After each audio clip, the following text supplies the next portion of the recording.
Morning no. Dagang ko nakita sa TikTok ba ng mga ingon sila na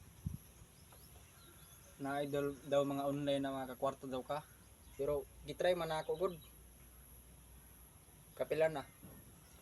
Mga almost 20 na siguro. Marami na ano ba. Nasubukan mga online na sinasabi nila pero may kapalit pala. Kaya kayo na wala pang alam, huwag kayong magpapaniwala sa mga ganyan kasi hindi lahat na nakikita sa TikTok masabi niya may pera silang pinapakita. Hindi totoo yan. Scam lang yan guys. Maniwala kayo. Na-scam na ko dati. May fee yun eh. Sabi na nila mag ano daw. Magpa-Gcash daw ng 200 tapos nagpa-Gcash ako.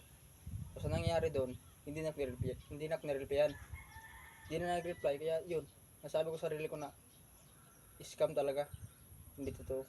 Kaya kayo guys, huwag kayong mapapaniwala dyan. Scam yan. Maraming scam dyan. Huwag kayong papaniwala. Sabi sa'yo na magpa-Gcash kayo. Huwag. Scam lang yan guys. Niwala kayo sa akin. Scam lang yan. Sana makatulong sa inyo yung sinasabi ko sa inyo.